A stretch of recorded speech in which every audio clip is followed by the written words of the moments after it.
I should have Paul travel with me everywhere. He's a great ambassador for SOLA. Thank you, Steve, and thank you, Paul, very much for inviting me here, and thank you all for your interest. I know you could be doing so many other things with your time right now. Before I start, I would like to ask you a question, and I'm sorry I will be interrupting your lunch, but if you could take a minute to respond to, when you think about Afghanistan, what are some of the thoughts that come to your mind? Or if I put it in a more simple way, how would you, describe Afghanistan to, a friend, a family member, or someone who doesn't know about it? I'll give you 30 seconds to think about it, and if any volunteers would like to respond.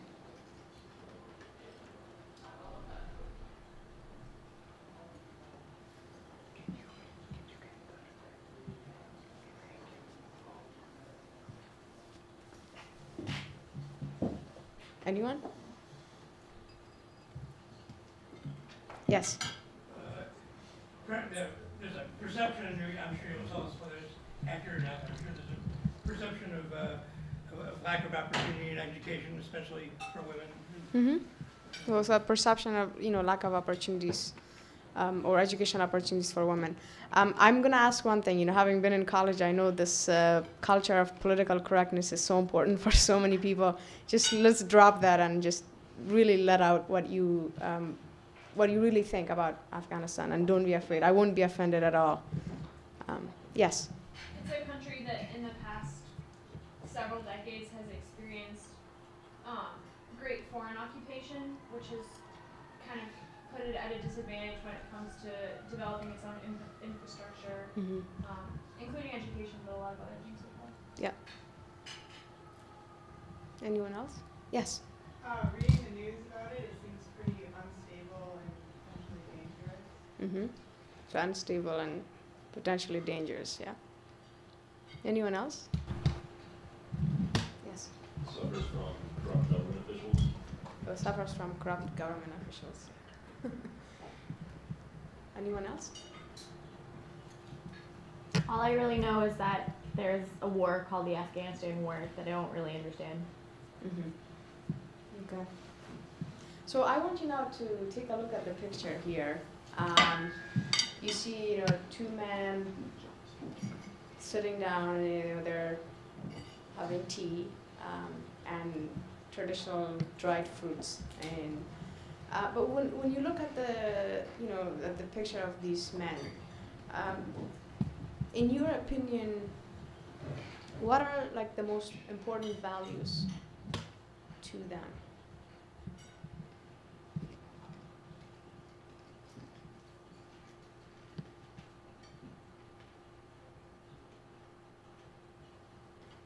Family and sense of community.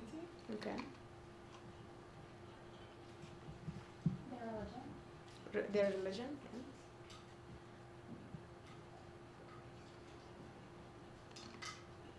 Anyone else?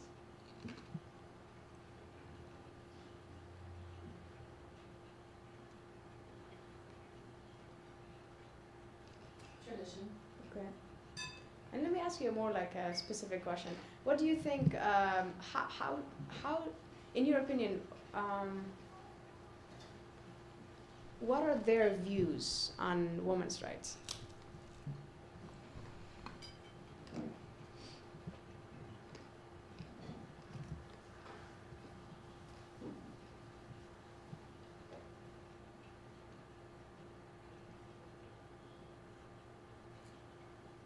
Yes.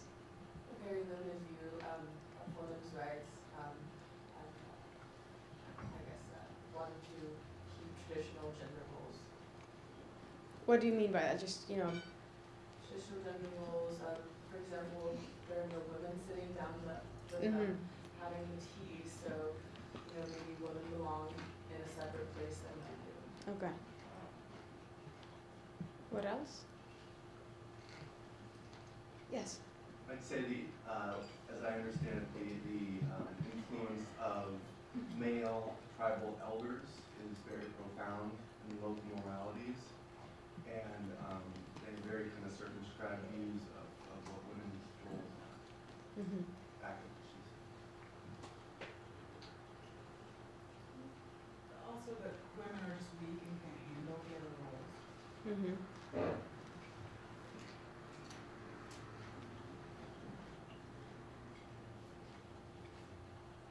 Anyone else? Okay, so I'll tell you a story about one of these guys. I've blurred their face just for their safety. The guy in the middle happens to be the father of one of my students at SOLA. And we have, as Paul said, we have students from all over Afghanistan, and some come from really insecure areas in the country. We admitted his daughter to SOLA 2.5 years ago, and the 6 months after she was at the school, the students went home on on holiday. We were celebrating Eid, and for those of you who don't know about Eid, it's like the Muslim Christmas, basically. We really made a decision when she first, based on her first road trip to Kabul, that she was no longer take the bus, but go on a plane to her house. So her father picked her up at the airport, and as they were driving home to their rural village, they missed being killed by a roadside bomb, and as they drove by, they saw the bomb blast behind them, and they just thanked Allah for saving their life and not getting killed. But when he got home, he received a call, and the person saying to him, "How come you're still alive? I was planning your funeral for this holiday. If you send your daughter back to school, we will try again." And this father says, "Kill me now if you wish, but I'm not going to stop my daughter's future because of your backward ideas. If it's in my faith that I be killed by you, no one can change that. But my daughter is going back to school." Well, she not only came back to Kabul to study at SOLA, she was among 12 of our students last summer who came to the US on full scholarship to attend a private school in the New England area. The reason I share this story is that for especially in the US, the image of Afghanistan that you have or that you are fed through your news and media is one that has no room for stories like this. You look at images like this of men with turban and beard. They're often called the Talib or the Taliban or the terrorist. Or I know you guys were pretty sophisticated in your responses, but I've had people in throughout this country tell me some really strong and direct opinions about probably beats his wife, probably has no respect whatsoever for women's rights. But completely opposite. Here's a man who is risking his life on a daily basis to make his daughter's education possible. I know we would be talking a lot about what's happening in Afghanistan, what has happened, especially not just in education, but in the past 13 years. For me, I would like all of us to think of this story and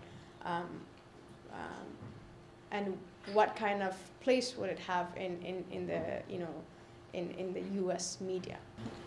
Anyway, so I'll minimize it so I can also take a look at the time.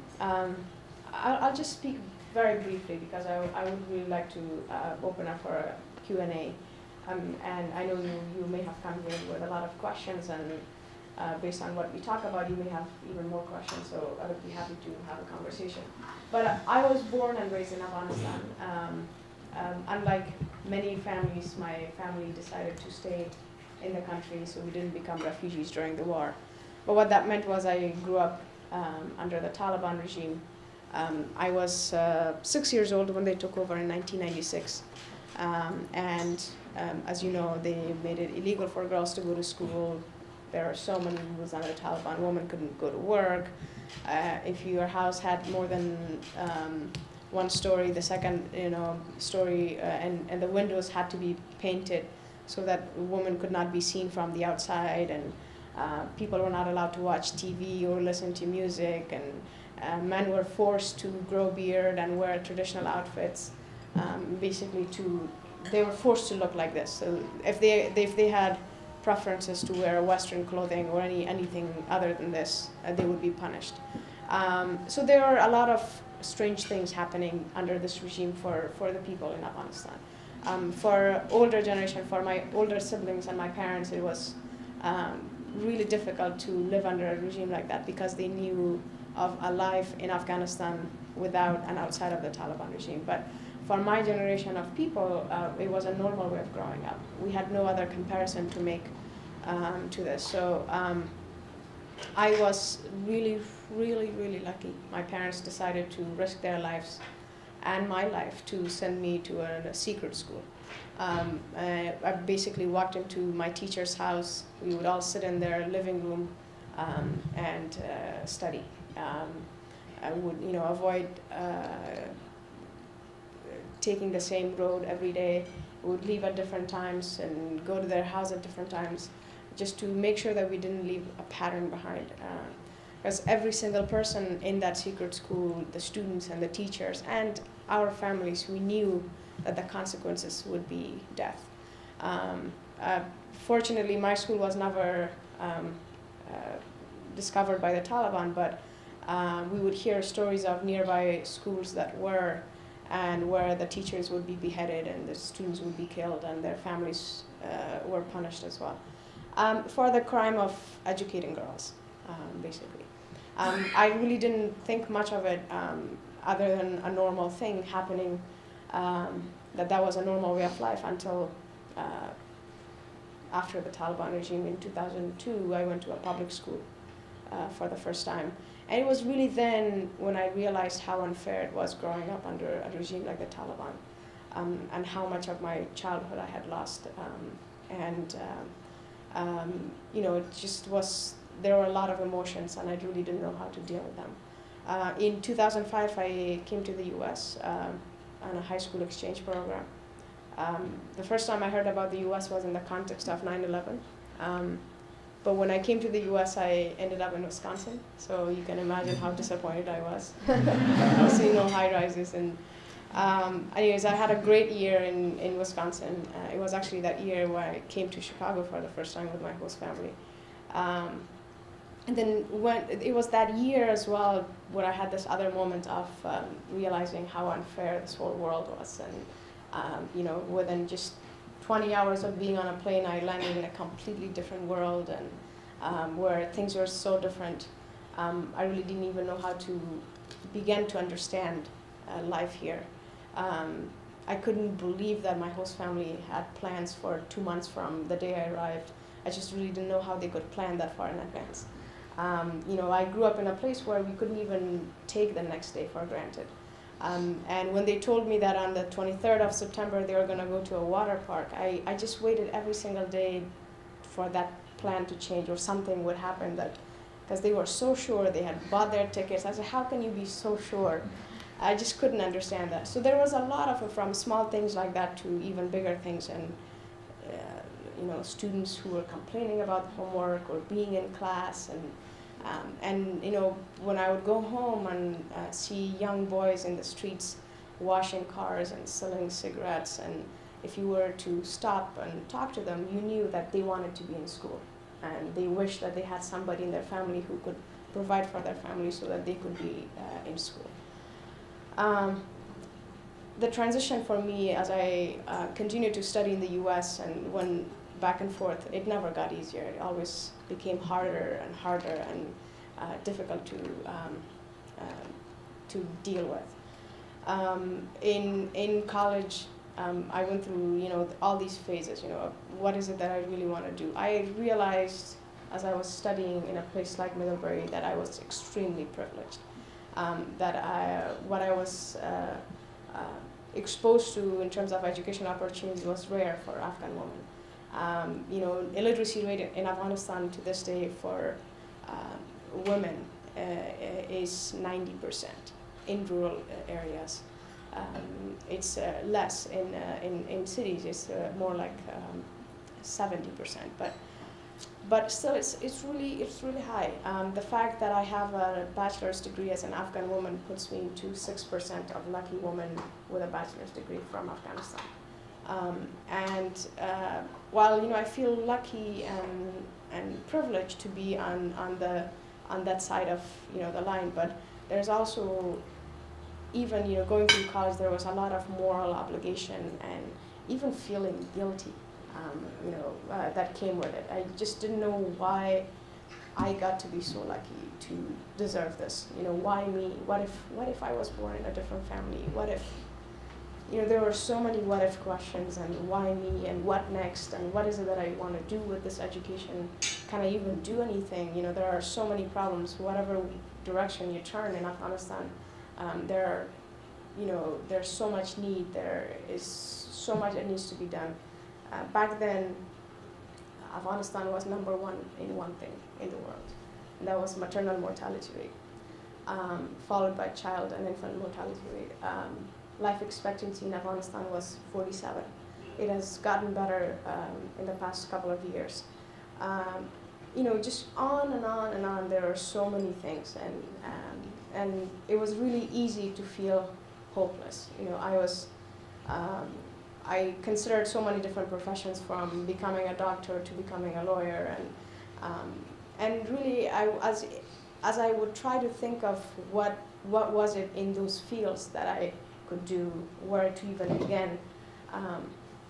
For me, always I came down to this realization that there is a foundational gap, and that is in education.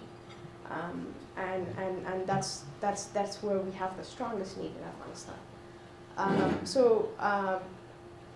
That's really where I began my work with SOLA. I co-founded the school initially as a prep program in 2008 when I was a sophomore in college. My co-founder is an American. He's now 78 or so years old. And our mission in the beginning was really to prepare young Afghans in Kabul city, give them the right language skills and some math and so on, before we would help place them into boarding schools and colleges in the US. Understanding that quality education wasn't really available in Afghanistan back then. But then when I graduated from college and my co-founder asked me to really take over, and he wanted to move on, when I made SOLA my full-time focus, I realized that for us to have a higher impact, we needed to turn it into a boarding school so that we could benefit people beyond Kabul city. People that I knew had dire circumstances in rural Afghanistan. I grew up in Kabul, and I knew that even as an Afghan woman, I had better opportunities than girls in rural area.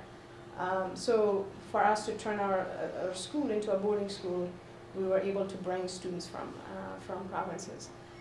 And really the focus is quality education, because today in our public schooling and even in our universities, the textbooks that are being taught were printed 40 years ago. Our educational system is based on rote learning. Students go to a classroom only learning how to memorize. There is no critical thinking, creativity, and innovation.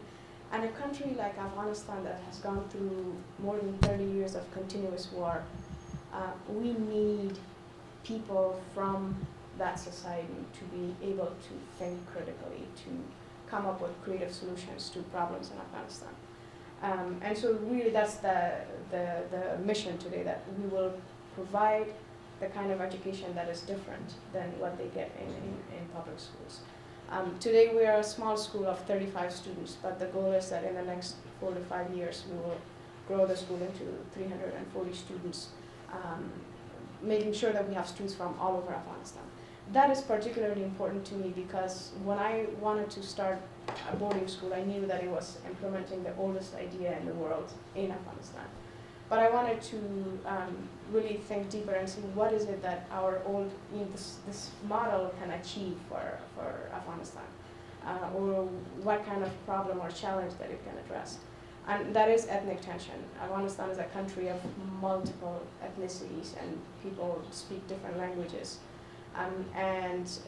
We have students from all major ethnic groups at SOLA. And we have, when students are admitted to SOLA, they sign an honor code that requires them to accept, respect, appreciate, and promote the different qualities that every single student brings to their community. We have zero tolerance for ethnic discrimination. And then they also sign a pledge to speak English at all times. For some people, it's strange. Well, why do you do that? Well, as an institution, when we want to practice what we preach. When we say we want to treat everybody equally, we can then choose the language of one ethnic group to be the language of the school. So English is foreign to everybody, and yet, on the other hand, we are preparing these students to be able to succeed in academic environments outside of Afghanistan, and for that they do need to be fluent in English. And that should not be a barrier for them as they take advantage of education opportunities abroad. So it works out really beautifully. It's sometimes at the beginning of the year when the students signing up, it's really comic. The pledge is taken very seriously. Once they sign it, they are required to stick to it. We have students who, a lot of students who come to the school not speaking a word of English within several months of being there, and with having amazing teachers like Paul who spent some time there, and we have these Skype mentors, and then some students who are already there and have some English. It is that immersion atmosphere where they are able to learn very, very quickly.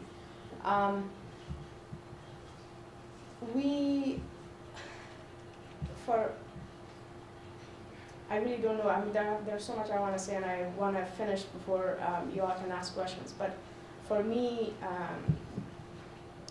we have a long way to go. We still have, we need to find the land and raise the money to build the campus and work on improving our, curriculum, or even develop one. But in a place like Afghanistan, it is so easy to get frustrated by the needs even, or the lack of opportunities. But for me as an Afghan who's lived there and had the opportunity to study abroad and have exposure to a different kind of skill sets and so on, I find hope in this work. So it's more even for me than it is for the girls that we educate. It's not easy to be a part of both worlds, Afghanistan and here, because there's no way you can connect these two and the way life is in one or the other. But for me, I see hope in Afghanistan through education. I look at it that we will work in this knowing that I may not necessarily see the results that I want to see in my lifetime, and I'm not that old. I'm only 24, but it needs to happen. For me, my father actually has given me a really great example. A while back when I was really frustrated and I really didn't know if it was even going to work out, he said, well, imagine yourself like an old lady planting date trees. And what is the significance of planting date trees? I really didn't understand it.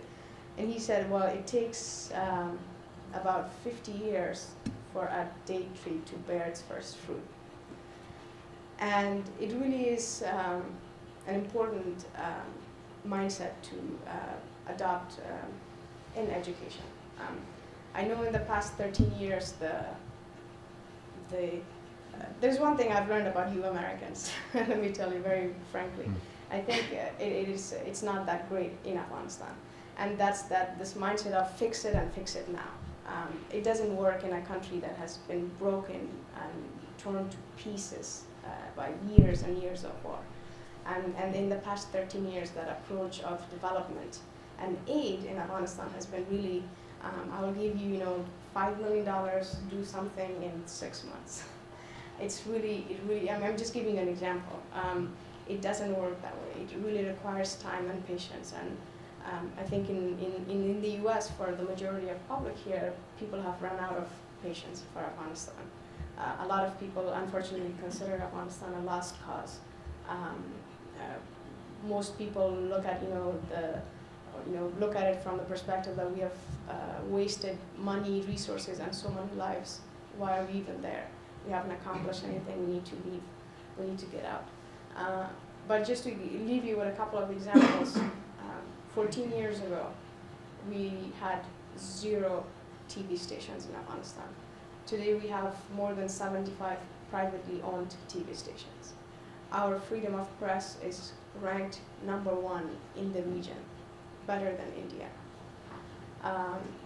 We have some entertainment programs that people in Afghanistan couldn't even dare to dream about. We have things like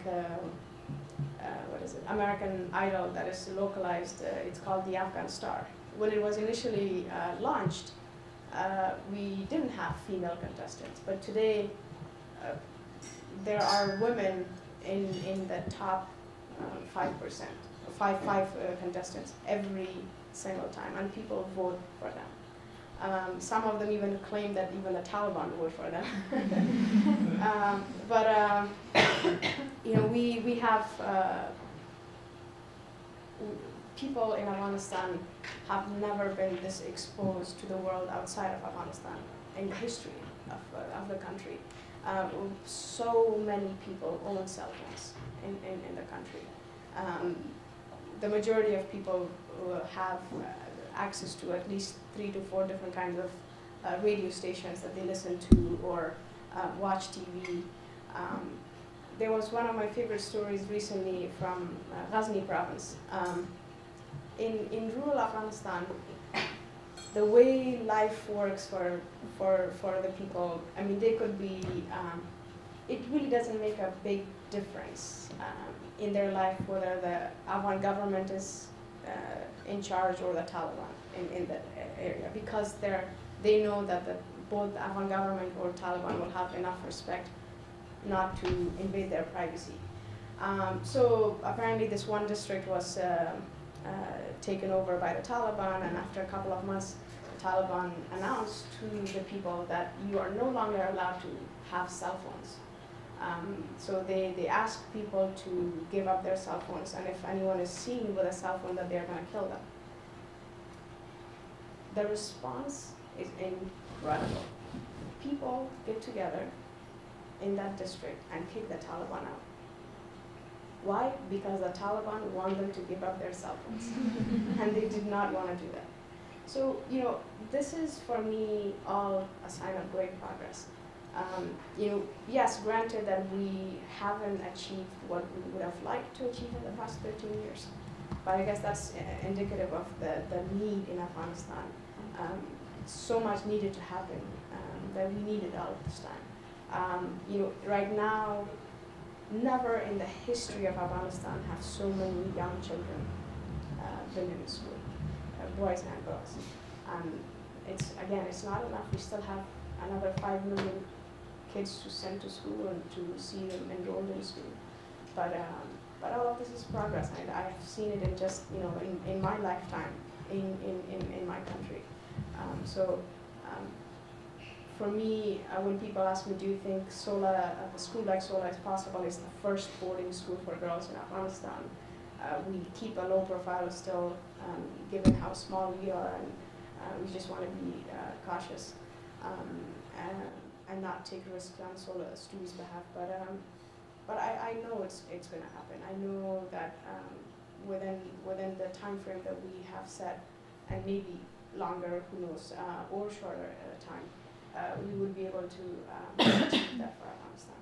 It's small, but I know that such investment in educating young children and young girls will go a long, long way in a country like Afghanistan. So, thank you very much.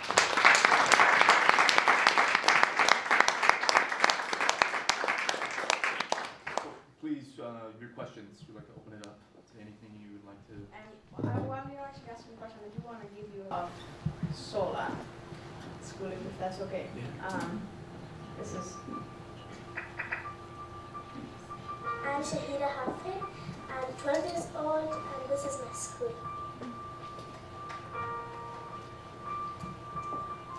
This is is SOLA School of Leadership Afghanistan. It's a boarding school for girls. My friends, they're here. They're all from all over the place. I'm from Kandahar, and I'm the first daughter of my family that has gone to school. My mother has never had a chance to get an education. So in the past there were Talibans, they were fighting and they were not letting girls to go to school. But right now, because the Taliban are gone, and so I think that this time, during 2014, is very good, because the girls also have the opportunity to go to school. At SOLA, there's no discrimination about whether the people are from different religions or they're from different provinces. And SOLA helps also those people that they don't have even the opportunities to learn English, or else, so we had teachers that they taught us English, French, Arabic, and it was very fantastic.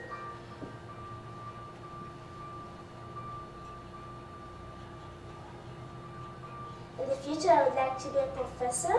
I want to teach in universities. I want to be teaching biology and English. They're my favorite subjects. If I get a chance to go to foreign countries or like any country in the world, so I would learn much about there, and then I would come back to Afghanistan and help my country very much. If we study very hard and if we continue our education, I think that in the future we will be the leaders of Afghanistan, and I think we can help Afghanistan. Thank you.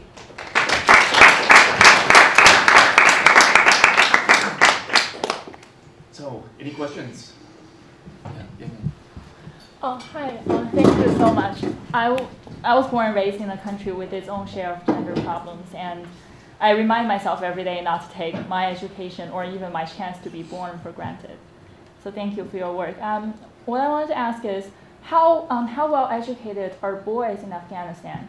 And when educating girls is no longer illegal, how often would families prioritize educating their boys when the resources are scarce? And what could be done about that?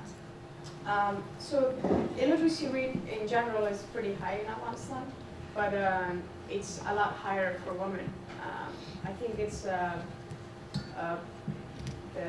literacy rate for women is around like 12 to 15%, where it is like more than 25 for men, which is good. But yes, when families have limited resources, and they would definitely invest a lot more in educating their sons first.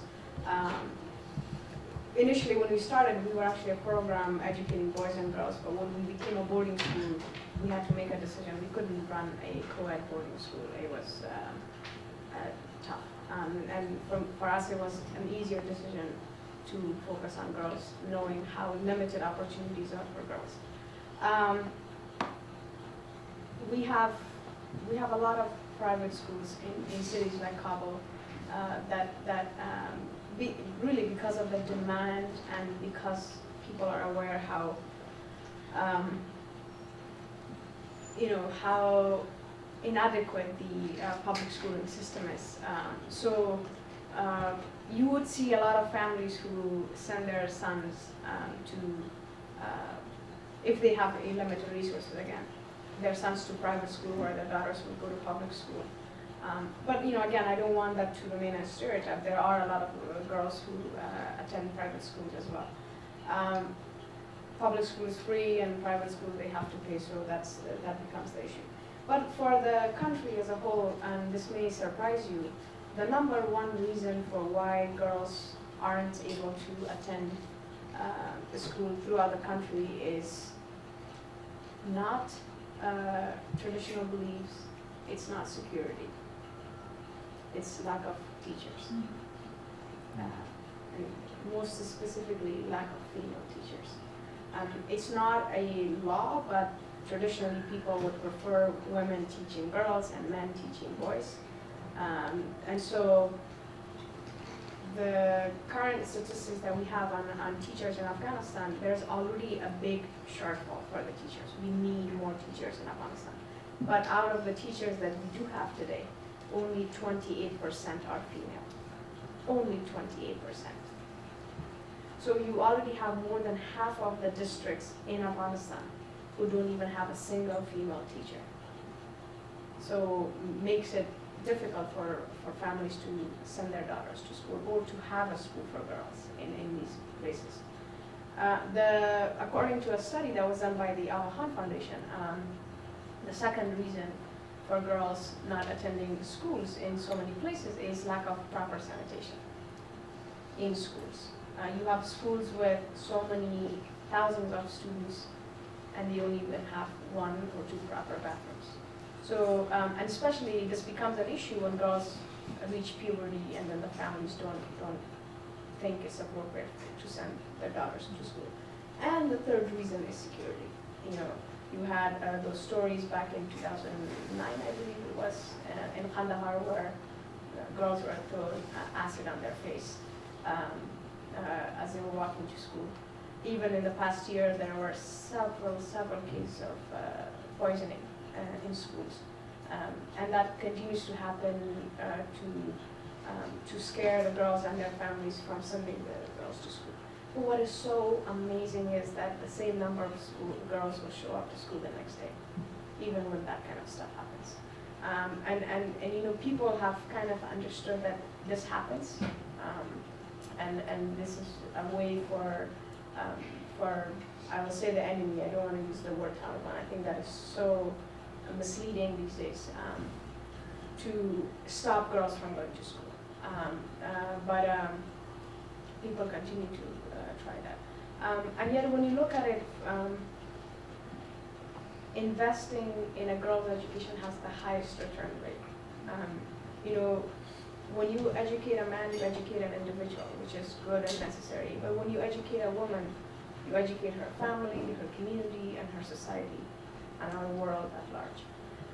In the developing countries, an educated woman tends to spend 90% of her income back into her family.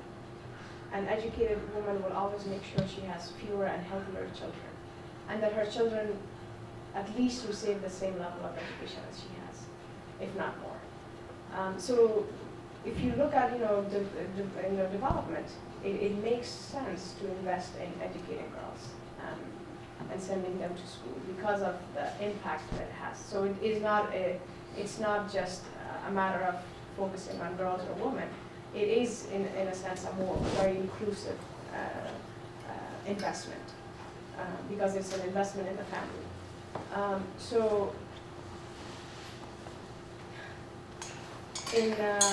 I'm just reminded of that girl who had her face just was burning in the hospital because of the acid attack.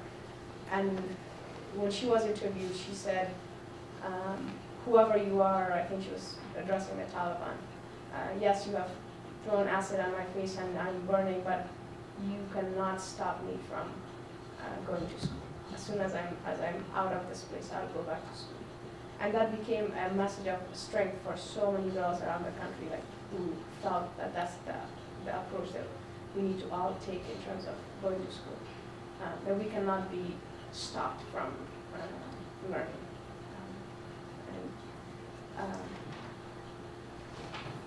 That's what is happening right now today. Yes, please. I'm one of the people who at least thinks that the American involvement in Afghanistan in a military sense is a lost cause. From my vantage point, it seems like the US is propping up a series of local gangsters, and Karzai is included in that. And I hope every day that we get out as soon as possible. But at the same time, I hope that there is a local culture that's developed since the fall of the Taliban that can support the country after U.S. involvement. Are you worried about the U.S. troops leaving, and what do you think will be the situation after that happens, if it ever happens? Yeah. Thanks for your candidness there. you know, people, I was asked the other day, yesterday at St. Louis, this guy said, you know, so much is happening around the world, and, you know, there's, you know, we need to be worried about our neighbor, Mexico. Why should we be concerned about Afghanistan or opportunities for people in that country? And for the first time, even having a camera present in the room, I said, well, you know what, because the US has a responsibility for Afghanistan. We are in this mess because of the investment that the United States made in some tribal men to fight the Soviet Union. So it has a long history, you know. It started back then for Afghanistan. When after the Soviet Union was defeated by the Afghans, we were abandoned. Instead of helping us transition from that to a stable government, we were left with a population of uneducated tribal men with lots and lots of guns and money. And so we then entered this era of civil war and destruction and killing and rapes and so on.